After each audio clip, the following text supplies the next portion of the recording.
Hello, Inspector. Welcome to your new job. Arstotzka and Kolegia have finally signed peace after the 6-year-long war, and your name was pulled in the labor lottery to become the new immigration inspector. You've been given a Class A dwelling for you and your family.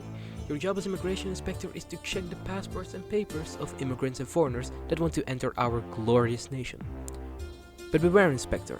Among the immigrants and visitors are drug traffickers, terrorists, illegal immigrants, and spies that force you to make a choice of which side you are on. But obviously you will always be on the side of Arstotzka. Right, Inspector? This is your booth. It's where you will spend most of your time, Inspector. Just get someone in, check their papers, ask questions if something's wrong, and based on that, decide if they're allowed to go through or not. Should be easy enough.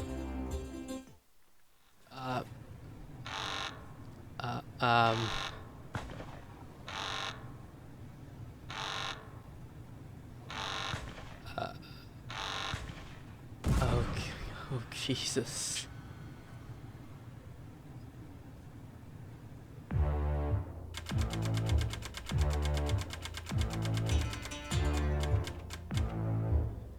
Well, they just died.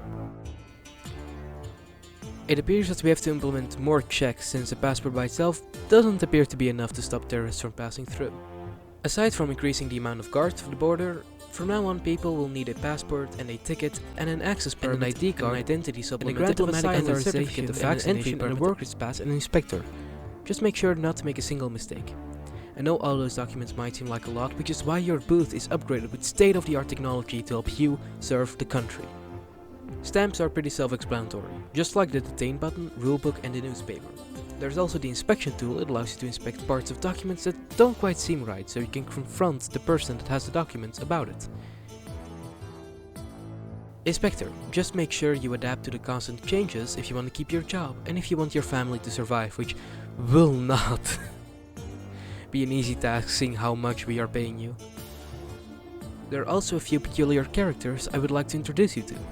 Yori Kosova is a persistent little man who will return to your checkpoint crossing multiple times, with horrible passports, although being turned away doesn't seem to bother him that much. M. Vonel is a government investigator who sometimes visits you for routine checks or questions.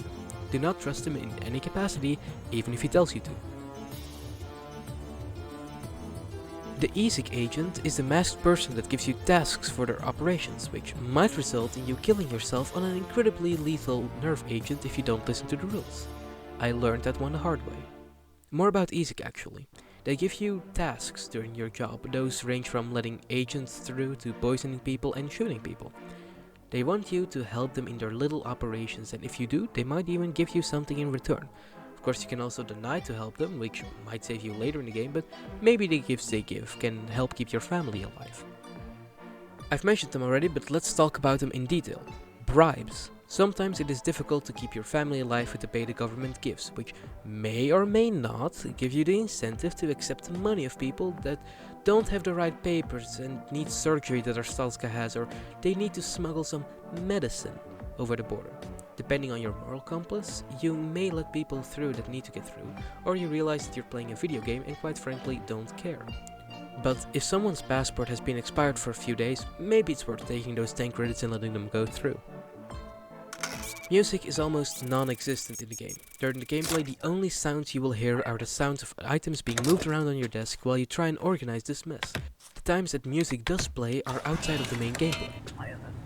At full length, the soundtrack is slightly over 5 minutes long, which shows to me that music isn't the developer's main priority, or they're just bad at making it. Whatever the reason, I will say that I like the soundtrack. I don't know why the music fits so well, but I think it really fits with the general atmosphere. The game also has quite a few endings that range from shooting people, going in debt, actually doing your freaking job, or maybe killing yourself on that nerve agent I mentioned before. There are 20 endings in total, but let's be honest, it's likely that you're never gonna get a fraction of those with your horrible attention span. The game is good. The music slaps, art style looks great, and the story is nice. Checking papers is an enjoyable gameplay loop, which is why you also have an endless option in the game with 3 more gameplay styles and 4 options of documents to use. I like the characters and the world feels well developed. Let's not mention the fact that there are people that want to transit through the country for 2 days, even if there's no other country behind Arstotzka, but there was supposed to be one, but it's a bit of a rabbit hole I don't want to go down right now, so here's a video explaining it. It's an enjoyable experience and a great indie title. that's all I have to say about Papers, Please. So for now, I have to say goodbye, Inspector, and glory to Arstotzka.